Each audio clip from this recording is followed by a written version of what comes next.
Buenas noites, comunidade Pão com Ovo. Hoje, quarta-feira, dia 2 de dezembro de 2020, 20 horas redondas, 22 minutos, né?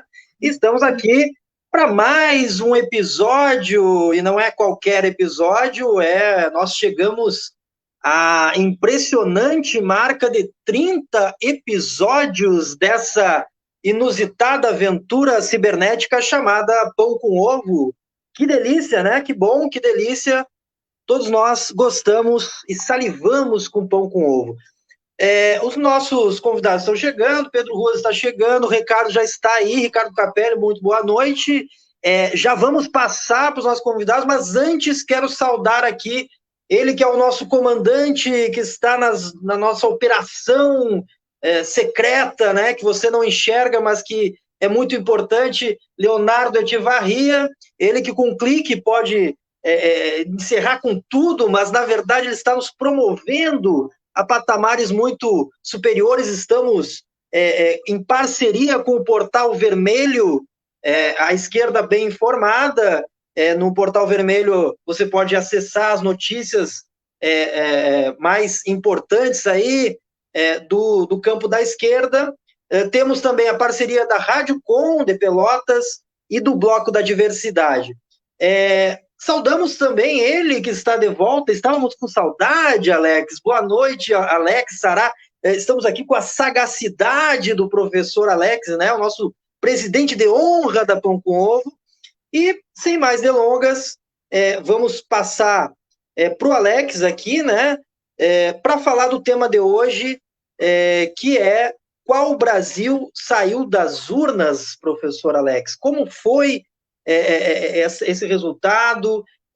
Muitos de nós estão de ressaca, outros estão em negação, enfim, as pessoas estão com esse papo de que vencemos a vitória moral, enfim, tem uma série de narrativas aí, é um tema polêmico, e nós gostamos de polêmica, então estamos aí com um time muito qualificado hoje para fazer esse debate. Passamos então para o Alex, mas antes saudar a participação dos nossos da nossa audiência, nossa comunidade Pão com Ovo, pedir que compartilhem, que comentem, né, que sempre participam muito aqui a nossa comunidade, e mandar um salve para a Regina Abraão, que hoje não pôde participar. É importante registrar que ela perdeu um amigo, inclusive pela Covid, né, e é importante nós registrarmos. O óbvio, às vezes, precisa ser dito, que a Covid não acabou, muito pelo contrário, está mais agressiva, e tudo indica que virá uma segunda onda também para o Brasil, já na maior parte dos países do mundo, da Europa, dos países desenvolvidos, já tem uma segunda onda, e nós precisamos nos cuidar, continuar nos cuidando, né, porque realmente a Covid não só não acabou, inclusive Ricardo Capelli é uma das vítimas, né, do Covid aí, que ainda bem que está bem, né, está se recuperando, mas já estávamos contando o quanto é pesado realmente os sintomas, então temos que nos cuidar. Então, pedimos que assistam, participem, compartilhem, comentem, logo em seguida a gente fala dos comentários, e sem mais delongas, passo para o Alex para falar um pouco sobre o tema e apresentar o nosso convidado. Bom, muito boa noite ao nosso público, uma saudação aí aos companheiros que formam o time Pão com Ovo, um abraço para a Regina, nós todos aqui registramos nossas condolências, ela estava bastante abalada pela perda desse amigo, e é compreensível que ela não se sinta em condições de estar no ar, né? Reforço aquelas coisas que o Igor acabou de comentar, quanto a questão da prevenção, dos cuidados, etc. e tal, né? E a gente vem hoje ao ar para trazer uma discussão que é a discussão do momento, né? O que resultou esse processo político, partidário e eleitoral de 2020, né? Aqueles que têm uma avaliação otimista, outros são mais críticos, alguns são eufóricos e até ufanistas, e nada melhor do que trazer para a discussão aqui duas personalidades de ponta, né? O vereador Pedro Ruas, até o momento, não conseguiu contactar conosco, aguardamos e esperamos que ele possa participar, acreditamos que a agenda de um vereador recém-eleito, com grande votação, é bastante complicada e outras questões, mas, né, o Ricardo Capelli já está aqui conosco. O Capelli estava, entre aspas, em Pelotas agora há pouco, né, Capelli? Falando justamente desses e outros temas. E para quem não conhece, né, acredito que o nosso público já conhece o Capelli. Ele é hoje talvez um dos mais argutos analistas, né, do cenário político brasileiro. Eu não estou falando isso porque ele está diante de nós, mas realmente, né, ele traz grandes contribuições polêmicas e, principalmente, Capelli, uma questão que eu acho importante na maneira com que tu aborda, né, as discussões da esquerda, as discussões da política nacional, é que tu não chove no molhado e não se deixa levar para a zona de conforto, que é uma coisa, às vezes, muito comum, né, nos nossos discursos. Então, eu te diria assim, Capelli, num primeiro momento, né, o que tu tem a apresentar para o nosso público, para que ele possa refletir, concordar, discordar, acrescentar, enfim, a respeito de todo esse processo? O que caracterizou esse processo para depois a gente chegar no ponto que é exatamente esse do programa? O que saiu das urnas? Um grande abraço aí, seja bem-vindo. Boa noite, Alex, Igor, Leonardo. É um prazer aqui falar com vocês. Eu dei um desconto aí às palavras do Alex, que o Alex é um amigo combatente, exagera um pouco. Mas é um prazer aqui conversar com vocês. A gente tem procurado escrever, contribuir com o debate político nacional, enfim, num momento difícil e grave da vida nacional. Eu acho, Alex, assim, quais foram as marcas que ficaram, que saíram das urnas no final de semana, né? Eu acho que tem 4 marcas principais. A primeira é a volta da política ao centro do jogo, né? Você tem aí uma redução drástica do espaço dos outsiders. Você não tem o espaço que foi ocupado por candidaturas outsiders, por gente de fora da política em 2018. Em 2018 foi uma onda, né? Uma onda de pessoas de fora da política que ocuparam espaços políticos. E acho que a população, em 2022, reposiciona a sua visão sobre essas candidaturas, né? Então, esse espaço é muito reduzido e você vê o quê? Você vê o triunfo de candidaturas e de quadros mais consolidados, com trajetórias políticas consolidadas, de partidos consolidados, né? Então, você tem a vitória de Eduardo Paz no Rio, que já tinha sido prefeito. Você tem a própria vitória aí em Porto Alegre do Melo, que já tinha sido vice-prefeito. Você tem a vitória do Rafael Greca e do Jean em Curitiba, em Florianópolis, também prefeitos reeleitos. Quer dizer, você não teve mais aquela profusão de novidades, outsiders, que você teve em 2018. Acho que a população, olhando para a pandemia gravíssima, para o recrudescimento da pandemia no Brasil, para a crise econômica também gravíssima, o desemprego subindo, acho que a população optou por fazer escolhas mais seguras. E também viu o risco de apostar em aventuras como o Witzel, no Rio de Janeiro, que a gente viu como acabou, né? Uma aventura que acabou muito mal. Então, acho que essa é a primeira marca. Reduziu o espaço dos outsiders e a política voltou ao comando. Os partidos voltaram ao centro do jogo. Desse ponto de vista, acho que é um ótimo sinal, é um bom sinal, né? É a política voltando, quer dizer, ao centro do jogo. São os partidos discutindo a política, ocupando os espaços.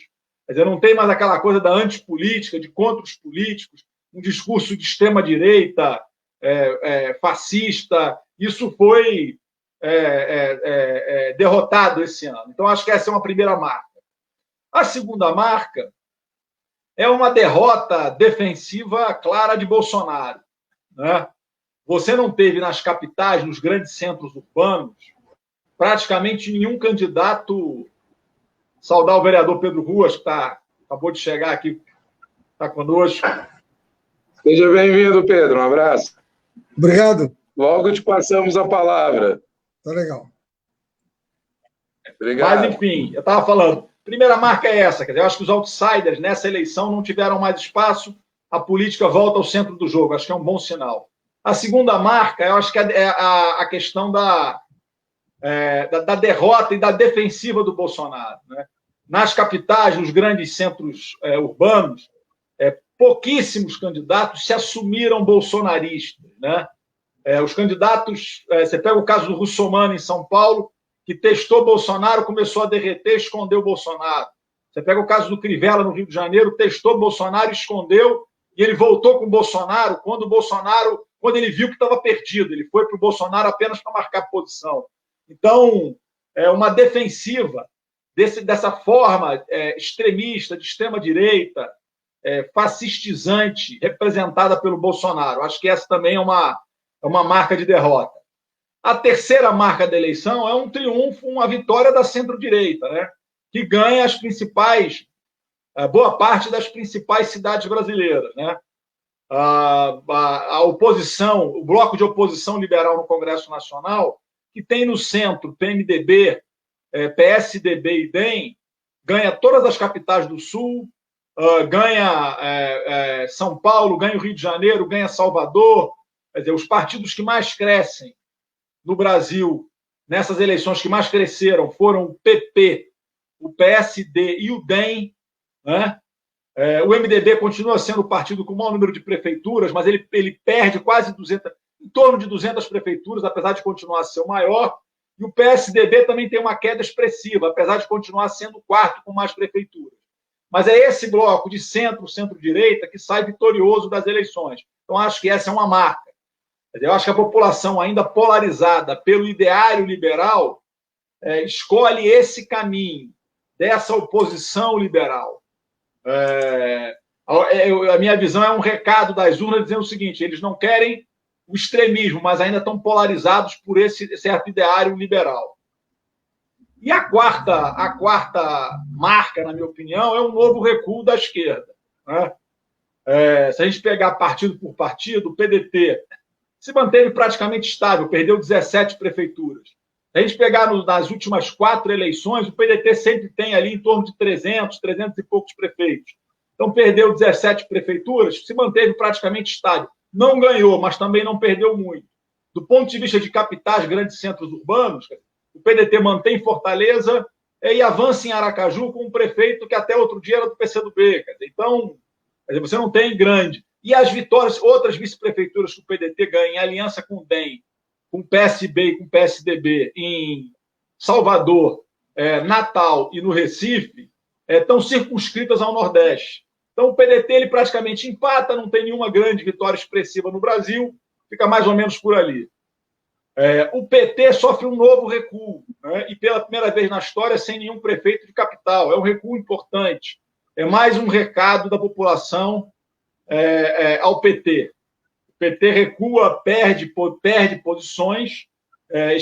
O PT esperava crescer nessas eleições, porque considerava que 2016 tinha sido o fundo do poço, o seu fundo do poço, mas cai mais ainda. E os dois que sofrem derrotas mais duras são o PSB e o PCdoB. O PSB ele perde 37% das suas prefeituras, perde 151 prefeituras no Brasil, e o PCdoB perde mais de 40%, sai de 80 para 46 prefeituras. São os dois partidos que sofrem derrotas mais duras. O PSOL tem um belo desempenho com Boulos em São Paulo, ganha lá em Belém, numa frente importante, ganha numa disputa acirrada, e ganha contando, inclusive, com o apoio do governador Helder Barbalho na reta do segundo turno das eleições, uma vitória importantíssima de Edmilson, mas quando você pega, apesar do resultado inexpressivo em alguns centros urbanos, quando você pega o cômputo geral de prefeituras no Brasil, se eu não me engano, o Pedro pode me corrigir se eu estiver errado, o pessoal vai administrar apenas 5 cidades no Brasil inteiro. Então, O balanço é que a esquerda inicia janeiro de 2021 administrando cidades que somadas dão menos 10 milhões de pessoas do que a esquerda administrava antes. Então, é um evidente recuo da esquerda nessas eleições. Volto a dizer, com recuos mais expressivos do PSB e do PCdoB. O PSB, se eu não me engano, desses 10 milhões, quase 7 milhões são cidades que o PSB vai deixar de administrar. Então, é um cenário que merece reflexões, né? Quer dizer, que sai esse quadro que sai das eleições municipais, na minha opinião, com essas 4 marcas principais. A volta da política e aí a redução dos outsiders, quer dizer, a política de volta ao centro do jogo, a derrota de Bolsonaro, uma vitória da centro-direita e um novo recuo da esquerda, apesar de boas novidades, quer dizer, apesar do Boulos, apesar da Manuela, a Manuela chegando a um patamar que nunca tinha chegado em Porto Alegre, quer dizer, apesar das boas novidades, mas você fazendo conta, olhando pragmaticamente, a esquerda sofre um novo recuo, continua confinada ali no Nordeste, com exceção do Edmilson no Norte, em Belém. Obrigado, Ricardo. Antes de passar para o Pedro, Pedro Ruas aqui, que nós saudamos, né, nosso vereador eleito pelo PSOL aí, com a segunda maior votação de Porto Alegre, ele que fez questão de enviar para nós aqui a biografia, né, de registrar que é um lutador social e militou sempre junto com o Brizola até a morte do Brizola, né? Antes de passar para o Brizola, só citar para o Brizola, não, para o Pedro Ruas, eu quero aqui só citar aqui as participações rapidamente aqui, né? Boa noite aqui para o Vilmar Baguete, para a Regina Pulgatti, a Vanessa Francescato, Aline Rodrigues, Aurélio Matias, Rubem Oliveira Pereira, Fernando Rosário, grande Fernando, pão com ovo também, Ademir, Herman, Nilson Weisheimer, o nosso Leonardo Etivarria, Ademir, também já falei aqui, a Fátima Teixeira, sempre com a gente, Luiz Dias, Marisa Bart, Joana Martins, um grande abraço aí para quem nos assiste ao vivo aí, pelo Portal Vermelho e pelo Facebook. Agora sim, o nosso vereador Pedro Ruas, vereador de Porto Alegre. Qual é o Brasil que saiu das urnas? Concorda, discorda do Ricardo Capelli? Qual a avaliação desse processo, do resultado eleitoral? Boa noite, Pedro Ruas. Boa noite, é uma alegria aí, muito obrigado pelo convite. Cumprimento o Alex aí, também uma honra. E o Ricardo Capelli, que eu cheguei a ouvir o final. Tá? O Alex Sarati até me deu uma liberdade ali de poder fumar um cigarro durante, já vi ali que, né, que é possível, né, cada um na sua e tal, tudo longe. Mas do que eu ouvi, né, do Ricardo, eu assinaria embaixo do que eu ouvi. Porque, na verdade, a gente não pode se iludir. Né? É um erro grave e talvez histórico, né? Essa autoilusão que a gente muitas vezes se coloca para poder se justificar e fazer um balanço positivo, quando esse balanço positivo não condiz exatamente com a realidade. Eu acho que há determinados fenômenos, por exemplo, como o de São Paulo, que é algo a ser estudado, sim, porque vocês lembram que o Boulos disputou um primeiro turno com 16 segundos de TV. Com 16 segundos de TV. Isso é algo incrível ter chegado lá. É algo incrível. Não... Na verdade, 16 segundos fora do páreo. É isso. As brigas dos partidos, nas alianças e coligações, são por segundos de TV. Então, via de regra, a lógica é, quanto mais segundos, melhor a colocação. É quase matemático. Bom, aí veio o Boulos e rebenta isso em São Paulo. Isso é uma coisa importante. E, de fato, importantíssima até. Em Porto Alegre, para pegar os dois exemplos também mencionados pelo Ricardo, e eu chego mais no Nacional já, há um fato que nos deixou muito tristes, que é, no dia da eleição, no domingo, na verdade, no dia anterior, no sábado, há uma pesquisa do Ibope que coloca a Manuela com 51% e o Melo com 49%. Então, nos jogou na possibilidade real de vitória, e a pesquisa de boca de urna do Ibope, passada para a Manuela, que ela me mostrou, era de 53% ou 52% para ela, e 46% ou 47% para o Melo. E deu exatamente o inverso. Eles podem até ter trocado os nomes, pelo jeito. Na prática, deu outros votos. Então, isso aumentou muito a nossa frustração. Nós já sabíamos que, naquela virada do primeiro para o segundo turno, o eleitorado do Marquesan, que era 20%, e era prefeito eleito do PSDB, né, em exercício, fora do segundo turno, o eleitorado dele de 20% tenderia a migrar para o Sebastião Melo, que representava a direita na disputa. Né? Então, era uma tendência, mesmo que as relações pessoais do Marquesan com o Melo sejam péssimas, até onde se sabe. Então, e se viu nos debates. Então, o eleitorado dele migrou, de fato, isso daria uma diferença de 20%, acabou em 7%, e desse ponto de vista, nós podemos achar que é uma vitória importante, né? Ter diminuído de 20% para 7%. Mas como o nosso parâmetro final foi a pesquisa do Ibope, nós ficamos frustrados em não ter sido cumprido aquilo que foi previsto. A diferença entre os dois candidatos não dá, eu não preciso comentar aqui, e eu nem estou entrando no aspecto ideológico. Não estou falando na questão esquerda contra a direita, que era a questão central. Era a questão central. Mas a diferença de preparo, de condições pessoais entre a Manuela e o Melo é algo abissal, assim, coisa que extraordinária a diferença. Assim. A Manuela é um monstro, né? Muitas condições, pessoa com capacidade intelectual, capacidade de trabalho, enfim, uma liderança carismática. E o Melo não tem essas características pessoais. E aqui não tem nada de julgamento pessoal que não me cabe. Né? É uma análise política, apenas. Mas com relação, isso nos surpreendeu negativamente. Ficamos tristes mesmo, porque havia até às 5 da tarde de domingo a expectativa da vitória. Sim, eu, por exemplo, tinha certeza da vitória.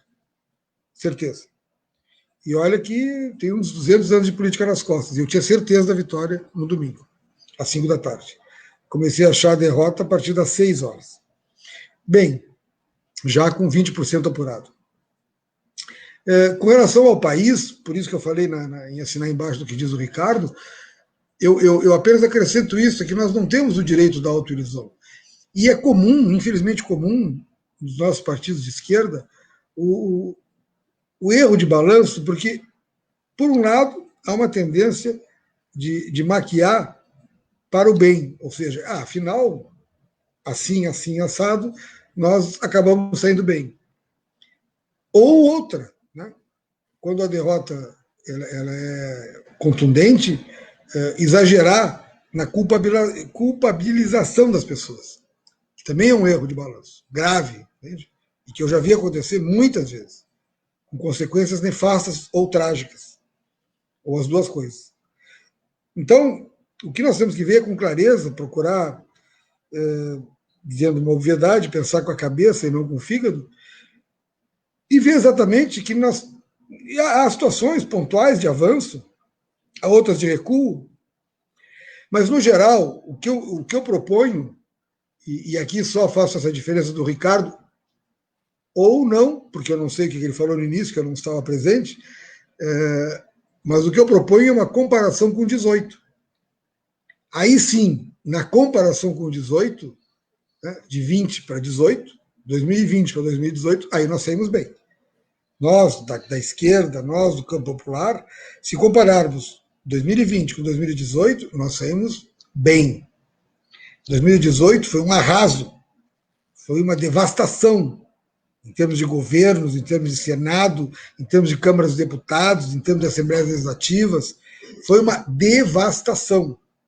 Então, fazendo esse tipo de comparação, 20 com 18 resultados eleitorais, 20 nós crescemos bastante. Ou, dá no mesmo, eles diminuíram bastante.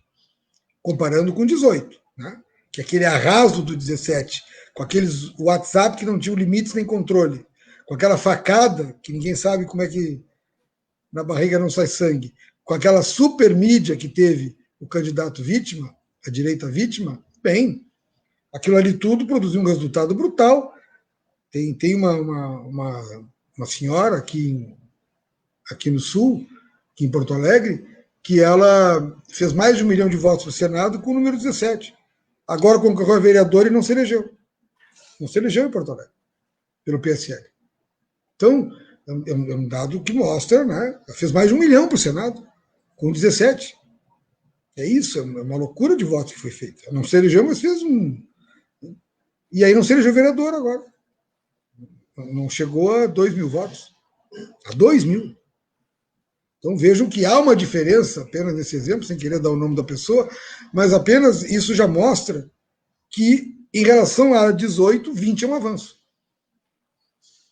Eu tendo a projetar,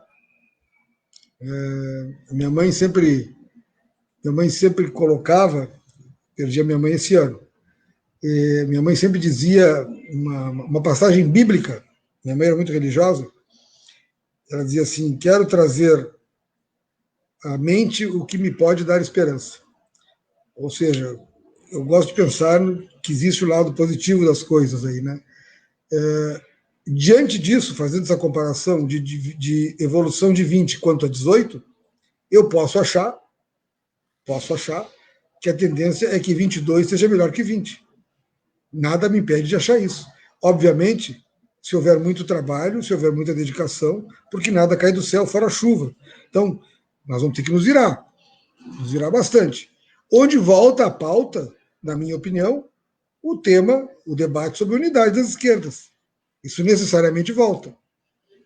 Mesmo que a unidade na esquerda no segundo turno de Porto Alegre e a unidade da esquerda no segundo turno de São Paulo não tenha produzido vitórias, mas produziu resultados. Não produziu vitória eleitoral, mas produziu resultados. Então, o debate continua importante, continua sério. Nós vamos ter uma disputa de presidência da República em 22, governos de Estado, Câmara Federal, Senado, de Assembleias, isso não é pouca coisa. Essas municipais aqui são uma prévia. Sempre as municipais são uma prévia das gerais. Sempre. E aqui nós temos a questão geral para 22 marcada. E aqui concluo. E acho que nós temos que ter uma atenção gigantesca para essa questão da unidade. E se ela não for possível, como é que ela se torna viável já a partir do primeiro dia do segundo turno? Se ela não for possível no primeiro. Mas acho que a luta tem que ser por unidade no primeiro turno. É uma opinião e por aqui concluo essa primeira intervenção aí, agradecendo a oportunidade. Perfeito, Pedro. Ótimo, muito bom ouvir as tuas considerações. É um aprendizado para nós, né, gurizada? O Capelli trouxe uma série de elementos importantíssimos e corretíssimos, né, para a gente balizar, né, o que se passou e, em cima disso, né, projetar cenários futuros. E o Pedro também trouxe coisas aqui que são deveras importantes.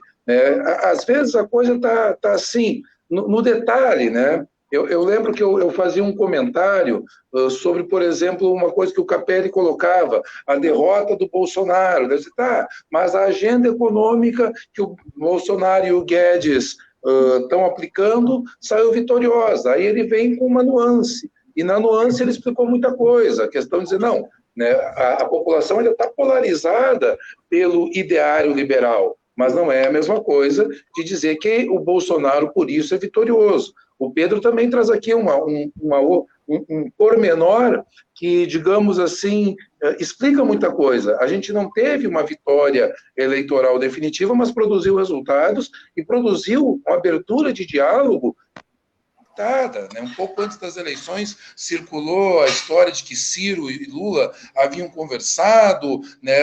Aqui em Porto Alegre, né, o PSOL de imediato anunciou apoio a Manuela, e nós que somos do campo da esquerda conhecemos também as nossas idiosincrasias, então eu acho muito importante. Eu queria, antes de passar a palavra para o Igor, né, fazer uma observação que até o nosso companheiro da Pão com Ovo, o André Oda, que é professor lá no Pará, né, lá em Marabá, né, André, ele colocou, e que era uma das minhas perguntas, né, a questão da abstenção, né.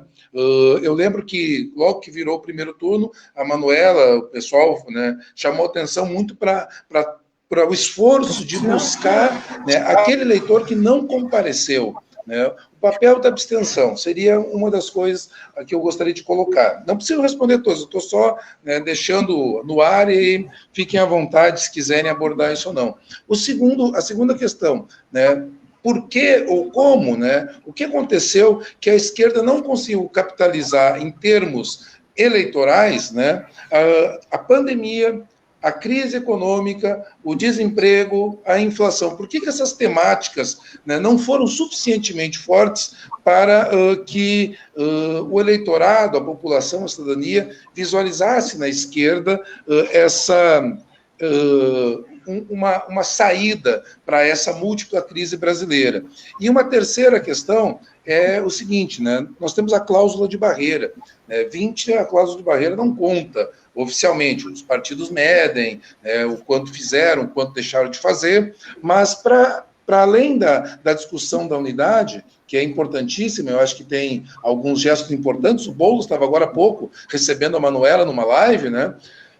Como que esse problema da cláusula de barreira pode ser equacionado, né, já que os partidos vão precisar fazer voto para manter a sua legalidade, para manter certas prerrogativas, que sem elas o partido fica capenga, né, ele fica alijado de uma série, né, de condições para se sustentar e, inclusive, para fazer política. São 3 observações, deixo à vontade aqui, fazer uma segunda rodada e continuar essa avaliação. Passo a palavra para o Igor e agradeço aí ao público que está em bom número, acompanhando a nossa transmissão e fazendo observações muito pertinentes. Um abraço a todos. Igor, é contigo agora. Chove em Porto Alegre e chovem comentários e perguntas para os nossos participantes. Vou aqui passar. Teu áudio está ruim, Igor. Marisa Bart está... Peraí só um pouquinho, que eu acho que o que está atrapalhando aqui é a máquina de lavar que está, neste momento, funcionando, né? Agora melhorou aí? Está melhor, não? Continua baixo. Ah, tu tá pelo celular, tu recebeu alguma ligação? Às vezes acontece isso. Pode ser que sim. Peraí. Então vou ter que sair aqui para poder entrar. Sai e volta. Capelli, na ausência do Igor, né, não sei se essas provocações que eu coloquei para vocês dois aí são corretas, enfim, mas o que vocês, né, tu e depois o Pedro, podem considerar mais, e principalmente, eu acho que, né, dado esse primeiro panorama do que aconteceu, voltou o Igor, né? O que a gente projeta aí para 21, 22? Igor, tá melhor teu som agora? Oi, agora tá melhor? Continua abaixo. Para mim tá bom aqui o do Igor, viu? De repente sou eu aqui, gente, porque o Pedro também tá baixo para mim. Eu vou sair, então. Tá. O do Igor então, só rapidinho aqui, pessoal, tem muitas perguntas aqui chegando. O Diogo Correia está perguntando sobre o Bloco da Esquerda, se seria alternativa para 2022. Regina Abraão pergunta, Frente Ampla ou Bloco da Esquerda? Vanessa Franciscato pergunta, né? Frente Ampla ainda depende de Ciro e Lula. Ademir pergunta, né? Frente da Esquerda tem Lula à frente. Márcio diz, frente se constrói em cima de nomes, não em cima de programas, não em cima de nomes. Francisco Salau, união de centro-esquerda é possível. Leonardo pergunta, vamos ter fusão de partidos? Ou seja, uma chuva de perguntas aqui. Marisa Bart está no fogão, mas está nos assistindo. Obrigado, Marisa. Fátima de Campinas, Simone Gaspari, Márcio Mota, Silvana Silva, Alberto Moraes, Alice Zeniski. Boa noite a todo mundo, nossos convidados, se puderem responder alguma dessas perguntas, que são as perguntas de milhões de dólares aí que estão valendo. Vamos. Posso ir? Por favor, por favor. Vamos lá. Primeiro, eu queria concordar com o Pedro na questão que ele falou, de que concordar em parte, quer dizer, concordar lato sensu, mas no nosso quintal eu já não concordo tanto. Por quê? Eu acho que aquela onda da antipolítica, aquela onda que levou à eleição de Witzel e de outras figuras absolutamente fora do mundo da política, pessoas sem nenhuma história, sem nenhuma trajetória, sem nenhum preparo, que foram alavancadas ali por aquela onda bolsonarista, essa onda arrefeceu em 2020. Isso é um avanço objetivo, né? O problema é que essa onda em 2018 ela foi devastadora para a esquerda, mas foi devastadora para a política como um todo. Vamos lembrar que no Rio de Janeiro, o Eduardo Paes foi derrotado pelo Witzel. Quem era o Witzel no sábado antes da eleição? Eu tenho 48 anos, faço política há 25 anos, sou do Rio de Janeiro, estou há 11 anos em Brasília, nunca tinha ouvido falar no Witzel. Quer dizer, você pega em Minas Gerais, quem era Zema no sábado antes da eleição? Ninguém sabia quem era o Zema antes da eleição. Então, aquela onda de 2018, que foi muito forte, ela foi devastadora para a esquerda, mas para a política como um todo. E isso é uma vitória, eu acho que isso é muito importante, é um avanço. Essa onda, o espaço dela em 2020 reduziu muito. Qual é a questão? É que quando a gente vai olhar os números, a esquerda continuou recuando, mesmo recuando menos do que em 20, ou menos do que em 18, menos do que em 16, a esquerda continua recuando, mas quem consegue reagir é o campo da centro-direita. É o Eduardo Paes que volta para ser prefeito, é o Greca que se elege no primeiro turno em Curitiba, é o Melo, que já era vice-prefeito, que agora é prefeito de Porto Alegre. Então, a minha pequena observação aí com relação ao que o Pedro falou é isso. No cômputo geral, eu acho que é positivo. É positivo por quê? Porque você tem um arrefecimento dessa onda de extrema-direita. Então, isso é bom, é positivo, isso é um avanço para o país. Mas quem está capitalizando mais o arrefecimento dessa onda não somos nós, é o campo da centro-direita, na minha opinião. E é um pouco que os números do último final de semana estão mostrando. Volto a dizer, os partidos que mais cresceram, PP, PSD e DEM. O primeiro continua sendo o MDB e o quarto continua sendo o PSDB, em número de prefeituras. Então, os dados não são favoráveis ao nosso campo. Alex, com relação ao que você falou, primeiro abstenções, vou falar rapidinho, para não falar demais. Eu não vejo que as abstenções são... Se você pegar o patamar de abstenções das últimas eleições e considerar que a gente está no meio de uma pandemia, eu não vi, na minha opinião, não teve nada muito fora da curva, fora daquilo que a gente vinha vendo nas últimas eleições. Então, eu acho que, considerando o patamar das últimas eleições e mais a pandemia, eu acho que está dentro do fenômeno que a gente já vinha vendo em outras eleições. Né? Com relação a essas perguntas que colocaram, com relação à frente, ao caráter da frente, tem muita pergunta aí com relação ao caráter da frente, quer dizer, eu acho que uma frente ampla, primeiro nós temos que fazer o dever de casa. Qual é o dever de casa? Unir a esquerda. Não há possibilidade de você pensar em frente ampla com a esquerda dividida e fragilizada. Vamos lembrar, com quem a gente está disputando? A gente vai disputar eventuais apoios do centro. Para ser uma frente ampla, além da esquerda, tem que ir ao centro. Só que a gente vai disputar apoio do centro, vai disputar com a máquina do governo federal, que é poderosíssima, e a gente vai disputar apoio do centro com a máquina do governo de São Paulo, liderado por João Dória. O estado de São Paulo sozinho é 1,7 o PIB da Argentina. Então, nós estamos disputando com a máquina do governo federal e com quase duas Argentinas o apoio de parcela do centro. Nenhum ator da esquerda, por mais bem intencionado que seja, vai conseguir disputar com essas duas máquinas e atrair para um projeto alguém do centro se não tiver unidade. Qual é a diferença? Se tiver unidade da esquerda, a gente volta a ser um polo de poder no país efetivo, volta a ter perspectiva de poder real, e é essa perspectiva de poder real que pode atrair parcelas do centro para configurar uma frente ampla. Do contrário, e na situação de hoje, se a gente conseguir uma frente progressista, uma frente de esquerda, já está de bom tamanho. Essa é a visão que eu tenho. E acho que uma frente de esquerda, a questão não é vontade. Né? A minha vontade é uma frente ampla. Quando eu olho para a realidade, eu só consigo ver, nesse momento, uma frente de esquerda que, se configurada, pode se tornar ampla. Mas frente ampla, sem unidade da esquerda, eu não consigo ver. Apesar de desejável a frente ampla. E, para concluir, com relação aos partidos, eu acho que uma reorganização do quadro político-partidário no Brasil é inevitável. Tá? Você tem aí mais 10 ou 12 legendas, pelo menos, que ficaram... ficou claro nessa eleição que pelo menos 10 ou 12 legendas desaparecem em 2022. Não vão conseguir alcançar a cláusula de barreira. A dúvida é se essas legendas vão fazer movimentos antes ou depois das eleições. Se vão fazer movimentos em 2021 ou se vão esperar aí para 2022, não alcançar a cláusula e aí, a partir disso, buscar fusões, incorporações no pós-22. Mas está claro que isso vai acontecer.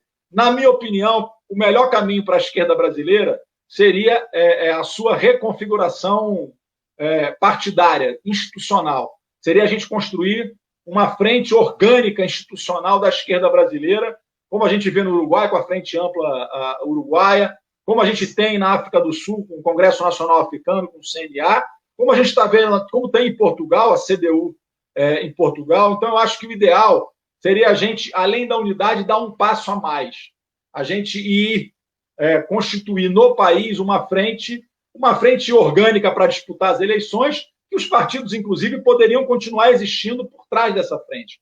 É assim que eu vejo. E unidade da esquerda no Brasil, sem Lula e sem Ciro, eu também não acredito. Quer dizer, o Lula, com todas as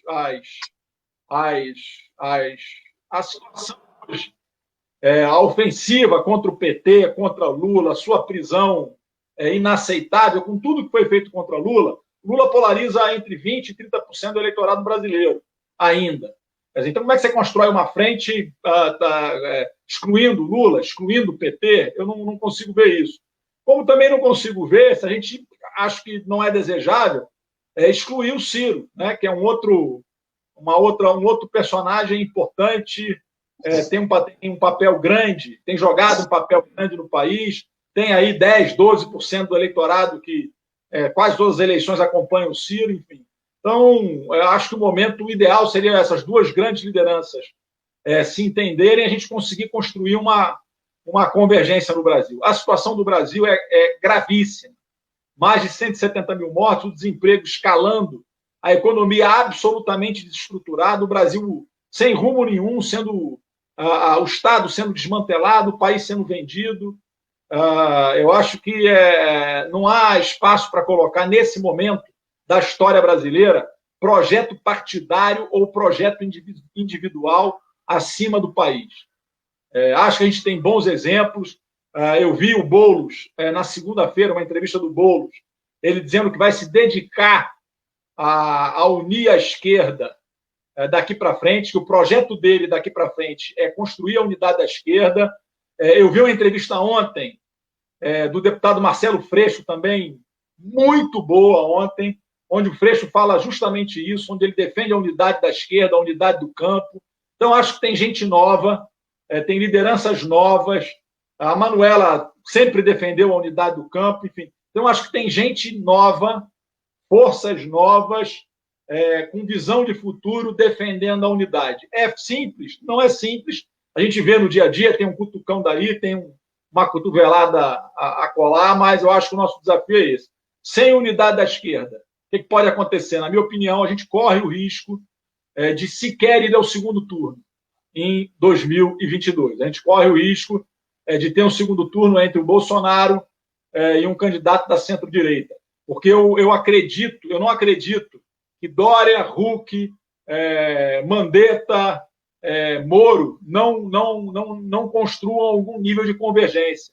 Eu acho que esses personagens vão construir algum nível de convergência. Construindo, eles se tornam competitivos no caso de divisão da esquerda. Se a esquerda estiver unida, eu acho que não. Mas se a gente for dividido, a gente pode perder, pode estar fora do segundo turno. Isso seria um desastre para o nosso campo e um desastre para o país, que a gente tem que fazer de tudo para evitar.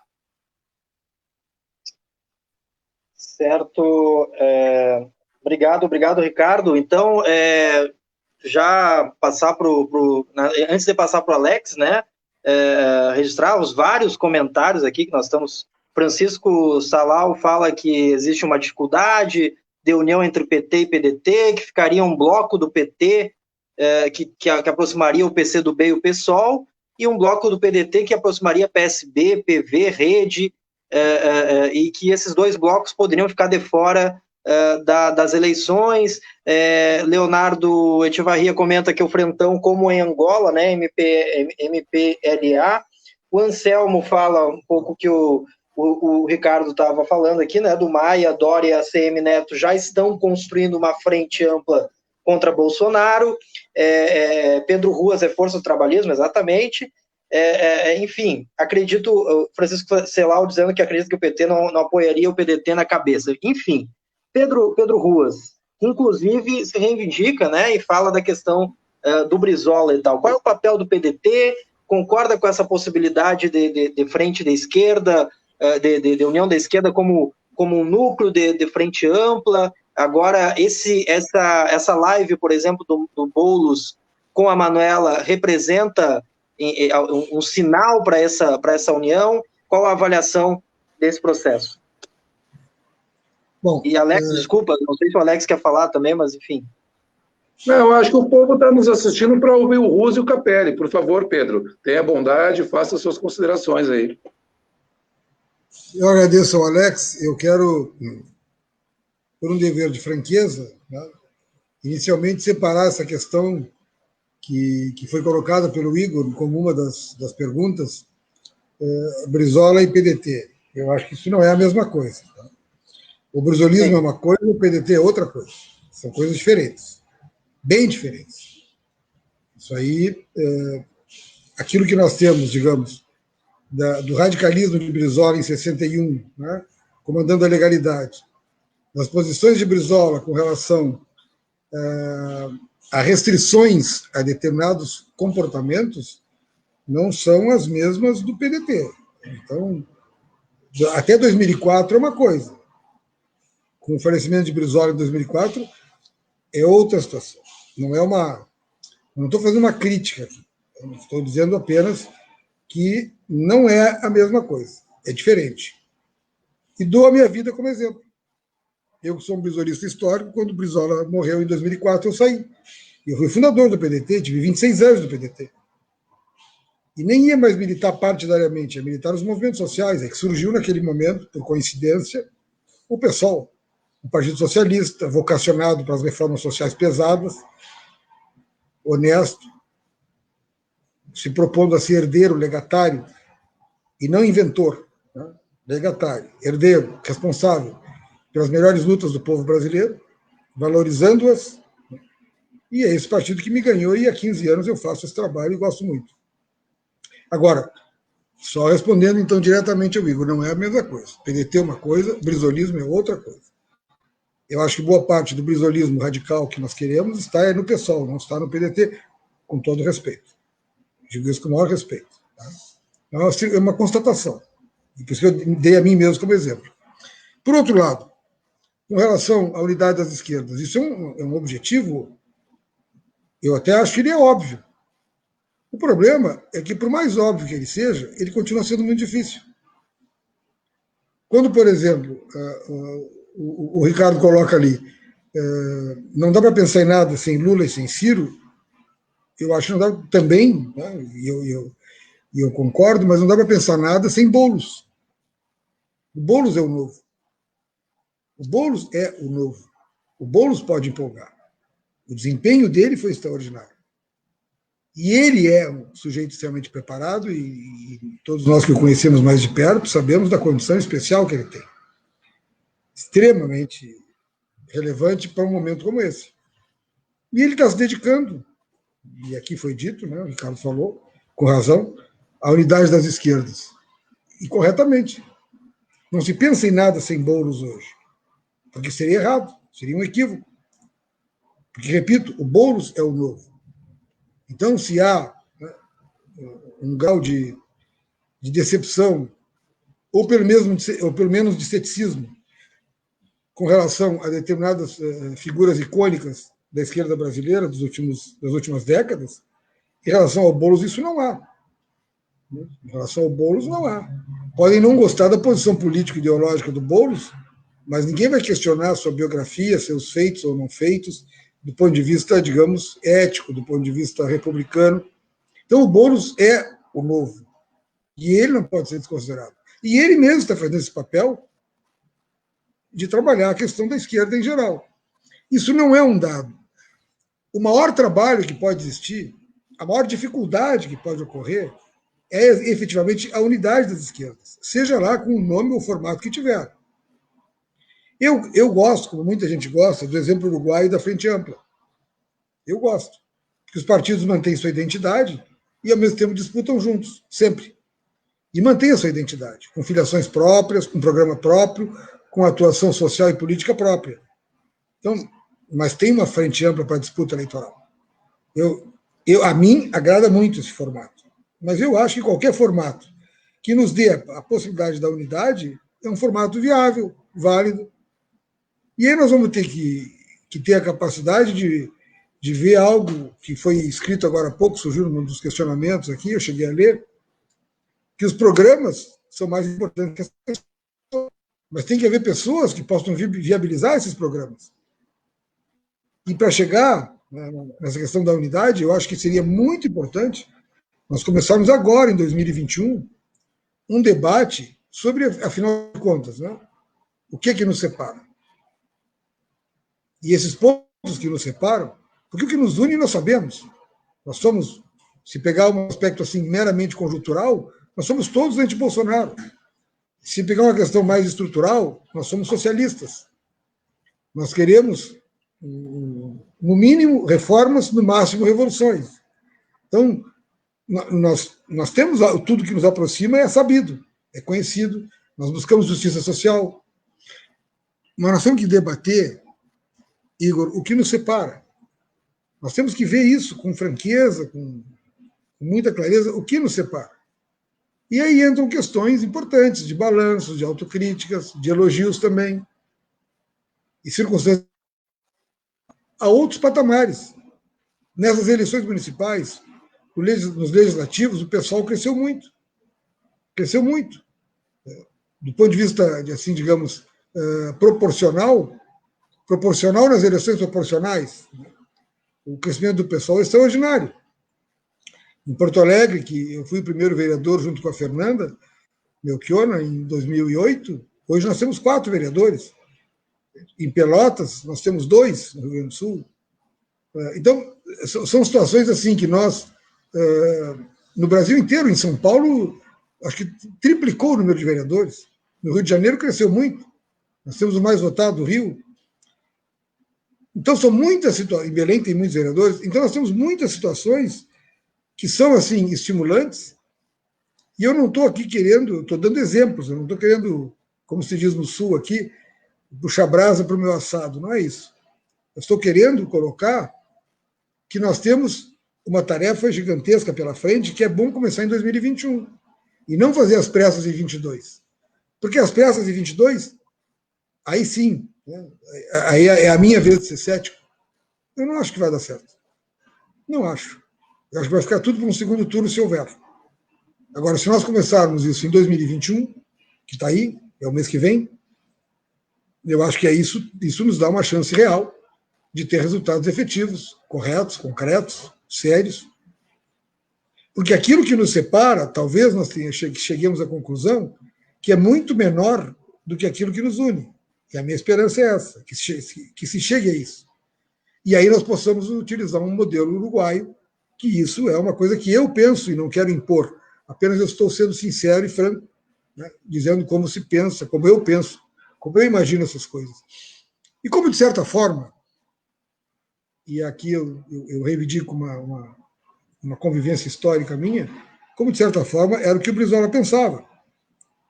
Vocês têm que observar o seguinte, em 94, em 95, mais ou menos, 95, o Brizola leva o Lula, isso é um negócio de um simbolismo brutal, assim, leva o Lula até São Borja, onde estão enterrados Getúlio Vargas, João Goulart, Dona Neuza Brizola e atualmente o Brizola, e leva o Lula e apresenta lá, no túmulo do Getúlio Vargas, o Lula. em 95, dizendo que o Lula era... Isso deu uma série de problemas no PDT na época. Eu entendi o Brizola, ele tinha razão. O Lula era o herdeiro do novo trabalhismo. O Lula levaria adiante aquilo. Essa é a visão do Brizola. E ele, coerente com essa visão, em 98, ele concorre a vice-presidente do Lula. A vice do Lula. O Brizola, o gigante, a vice do Lula. Então, ele foi coerente com aquela visão que ele apresentou em 95. E depois ele se decepcionou com o governo Lula e fez duras críticas, e, na minha opinião, ele tinha razão. Bem, o Lula, dia desses, falou, acho que ainda no primeiro turno, ele falou em Manuela e Boulos, ou seja, ninguém era do PT ali, como os elementos novos da política de esquerda no Brasil. Falou em Manuela e Boulos. De certa forma, repetindo um gesto do Brizola, que via fora do PDT a sucessão daquilo que era bom no PDT. E Lula repete isso, colocando fora do PT aquilo que seria bom para a esquerda. Então nós temos que ver, entende, que essas pessoas têm visões, né, sobre a realidade, examinam cenários que o Brizola chamava de desdobramentos da realidade, como é que a realidade vai se desdobrar e como é que nós devemos agir, como é que ela vai acontecer, que caminhos ela pode tomar. E nesses caminhos nós temos que ter posição. E acho que a franqueza, a sinceridade, claro que mantido o grau de educação civilizado que nós precisamos todos, pode nos levar a bons resultados, sim, acreditando que as lutas do povo brasileiro, que é o seu passado, a dureza do seu presente e a imprevisibilidade do seu futuro nos dá muita responsabilidade. Olha, em 2017, antes do governo Bolsonaro, no governo Temer, nós perdemos conquistas de 1943. Ou seja, 70 e tantos anos depois, nós perdemos praticamente toda a CLT. Isso é um desastre geracional. Isso é uma vergonha para a nossa geração. Aquilo que na década de 40 o povo brasileiro tinha, e eu vou dar como exemplo meu pai, por exemplo, de novo, desculpe, mas o meu pai, com carteira assinada a vida inteira, ele viveu toda a sua vida, está hoje aposentado aos 90 anos, toda a sua vida com base na CLT. Essa CLT eu já não teria, que dirá meus filhos e meus netos, e eu tenho netos. Aquilo acabou. Havia dados da CLT que foram modelo internacional, de criação jurídico nacional, criação jurídica nacional, como, por exemplo, a hora reduzida noturna. Uma criação da CLT que entre 22 horas de um dia e 5 horas do dia seguinte, a hora não tem 60 minutos, a hora tem 52 minutos e 30 segundos, somando 7 dá 8. Isso é uma criação dos anos 40. E várias outras questões, como a adicional de insalubridade, a adicional de periculosidade, a penosidade só veio depois de 88, mas criações da CLT. A jornada noturna com pagamento maior que a diurna por conta de que o trabalho noturno é mais penoso que o diurno. Impede o trabalhador de ter convívio social, uma série de coisas. Então, isso são criações nossas, nacionais, e que a maior parte nós perdemos, mesmo porque está dado agora uma prioridade do acordado sobre o legislado, onde os sindicatos pressionados podem fazer qualquer acordo que destruam ainda mais a CLT. Então, são circunstâncias que nós vivemos verdadeiros retrocessos anteriores ao Theo Bolsonaro. Anteriores, eu falei em 2017, não em 2019. Quando ele estava no poder, 17. E só piorou, obviamente. Né?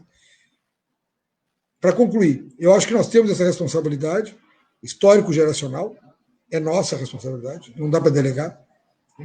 O futuro das pessoas que estão aí, ou das que nem estão, porque não nasceram ainda, depende muito do que nós fizemos agora, da nossa capacidade de unidade, que, na minha opinião, deve começar pela análise do que nos separa, claro que em conversas mais reservadas, não estou imaginando fazer isso. Eu acho que tem que ter, essas conversas têm que existir entre as lideranças, tem que existir, para depois se chegar, entende, a algo que todos possamos defender. Porque o que mais se vê, na prática, é que nós vamos para as disputas eleitorais e nós criticamos uns aos outros no nosso campo. É isso. É isso. E há divergências. Bom, mas vamos conversar um pouco antes das eleições sobre elas. Quem sabe o ano que vem. Eu acho 2021 um ano apropriado para isso. É a minha dica. É isso aí. Perfeito. Opa, Dario. Vai tu, Igor. Eu proponho, Alex, que a gente faça, então, uma curta aí, rodada de comentários finais, né, considerações finais, a começar por ti. Temos muitas participações, o pessoal realmente empolgado aqui com esses convidados ilustres aí que nós reunimos, né? Então, quero aqui propor uma rodada rápida aí de considerações finais, agradecer a todos, né, da minha parte aqui, e passar já de imediato para ti, Alex, depois Ricardo e Pedro Ruas, para as palavras finais desse debate que foi muito importante, histórico, né? 30º Pão com Ovo, com essas duas figuras aí importantíssimas da política nacional. Alex. Bueno, eu também vou ser bem prático, objetivo e quase que telegráfico. Eu acho que todos nós, acompanhando as falas e reflexões de Capelli e de Ruas, aprendemos muito. Aprendemos, inclusive, a como dialogar dentro de uma divergência que não é uma divergência fundamental, fosse perfeito, Ruas. A gente tem que sentar com muita clareza e honestidade e colocar na mesa assim, o que está ainda a ser resolvido entre esses projetos, porque existe uma combinação poderosa, né, das construções desses partidos da esquerda, o PT, o PDT, o PCdoB, o PSOL, o próprio PSB, a Rede, né, da gente fazer essa discussão com essa qualidade. Eu diria que a responsabilidade é histórica, é geracional mesmo, né, mas também ética e civilizatória.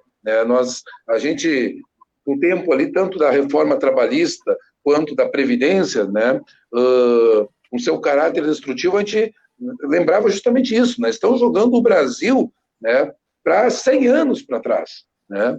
E essa é uma tarefa que nós precisamos assumir com a máxima responsabilidade cívica também. Esse é um ponto que está posto de desafio, eu acho que é isso mesmo. Fechou as urnas, senta, analisa e vamos conversar. Porque conversando, como diz o ditado popular, a gente se entende. Né? Tem o Boulos, tem a Manuela, tem o João Campos e a Marília Reis lá em Recife, tem o Freixo no Rio de Janeiro, tem o próprio Flávio Dino, tem aqui no Rio Grande do Sul também a Fernanda Melchiona, né, que foi fabulosa nos debates, também uma grande liderança. Enfim, não nos faltam quadros, não nos falta inteligência. Falta a gente conseguir coadunar isso. Então, para encerrar a minha participação, pedir que o Capelli e o Pedro façam suas considerações finais. Nós já passamos um pouquinho do nosso tempo regulamentar, que possam deixar aí a sua mensagem de incentivo, de reflexão para a militância, porque quem vem na Pão com Ovo, eu brinco que aqui é pão com povo. Estamos na luta, muito obrigado pela presença de vocês dois, estou imensamente feliz. Alguém disse que é um programa histórico e de fato é. Por favor, Capelli, por favor, Ruas, fiquem à vontade para suas considerações finais. Um grande abraço a todos que nos acompanham, ao Vermelho, à Rádio Com e o Bloco da Diversidade, que também estão junto com a gente nessa parada. O Comitê pela Democracia aqui do Vale do Paranhana também acompanha e apoia. Valeu! Vou começar primeiro agradecendo, Alex, agradecendo o convite, dizendo que foi um imenso prazer aqui poder conversar com vocês, aprender aqui com o nosso vereador, professor Pedro Ruas, aí, toda a experiência de vida dele, a trajetória política. Eu aprendi muito também com o Brizola no Rio, Pedro.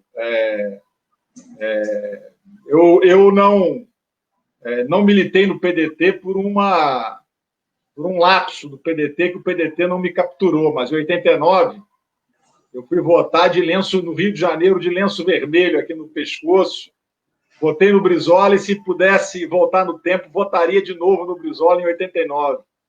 Então, uma alegria grande aqui poder compartilhar desse espaço aqui, esse debate com o Pedro, e dizer da esperança, né? Você vê, a gente está concordando com a necessidade de unir, está concordando com a necessidade da frente ampla, concordando com a necessidade de abrir espaço para que novas lideranças possam nos ajudar nesse processo, né? O Pedro falamos de Ciro e Lula, Pedro falou de Manuela, de Boulos, eu falo do Freixo, tem jogado um papel importante, do próprio Flávio Dino, que tem, de vez em quando, por defender a unidade, é cutucado dos dois lados, né? O Flávio tem dito, olha, não dá para ficar sem o Lula, mas também não dá para ficar sem o Ciro, e aí, às vezes, enfim, o Flávio tem feito um grande esforço, mas eu acho que a gente tem um caminho de esperança, né? Que é a compreensão. Acho que a realidade está impondo para a gente a necessidade de uma reorganização da esquerda brasileira. O meu sonho é esse, é que a gente consiga, em 2021, construir uma reorganização da esquerda brasileira, sem negar as identidades partidárias, as trajetórias. O meu PCdoB faz, em 2022, 100 anos de história no Brasil, sem negar nada disso, mas que a gente possa construir algo novo, quer dizer, com toda a energia dessas novas lideranças que estão aí despontando para poder representar um caminho de esperança para o Brasil. Acho que tem muito trabalho pela frente e eu saio dessa conversa aqui ouvindo o Pedro com muita esperança. É aquela velha máxima nossa, é o pessimismo da razão e o otimismo da vontade, né? Vamos construir um 2021 melhor para poder recolocar o Brasil no caminho do desenvolvimento e da justiça social em 2022. Obrigado, grande abraço a todos.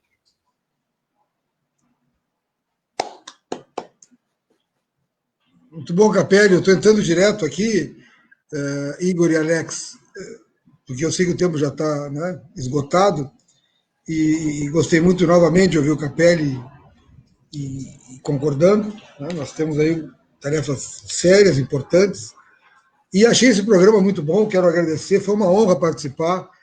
Alex, Sarati, Igor Pereira, nas pessoas de vocês, agradeço essa oportunidade, agradeço a quem nos deu a honra de participar, nos assistindo aqui, e também se manifestando. Enfim. Outras vezes, né? Muito obrigado. Não, isso, estarei sempre à disposição. E digo mais, né? Eu acho que, em parte, a gente deve dar relatos, pelo menos naquilo que estiver ao nosso alcance, de caminhos em busca dessa unidade. Eu costumo dizer o seguinte, eu não dou tarefa nem missões que eu não possa cumprir. Então, se eu estou achando que 21 é um ano bom para começar esse tipo de diálogo sobre unidade, é porque eu vou fazê-lo. Então, eu quero fazer isso. Nos meus limites, nas minhas possibilidades, eu quero fazer. Eu acho que faz diferença, sim, nós começarmos antes. O meu ceticismo não é com relação à unidade, é com relação ao tempo em que ela vai começar a ser debatida. Por quê? Porque se ela começa já para uma eleição em 22, ela já começa toda errada. Se ela começa o mês que vem, ela começa certa, com muitas possibilidades de dar certo, de ter o resultado que a gente, ou perto dele, que a gente imagina. Mas, no mais, agradecer a oportunidade de me colocar sempre à disposição. Muito obrigado. Boa noite. Obrigado, gente. Parabéns aí pelo debate. Estamos agradecidos. Encerramos essa transmissão com o coração cheio de esperança e com muito compromisso aí para seguir na luta. Igor, por favor, tenha as honras. Obrigado, Pedro Ruas. Obrigado, a todas Ricardo e Capelli. até a próxima, né? Até a próxima, Pão com Ovo. Um abraço, gente.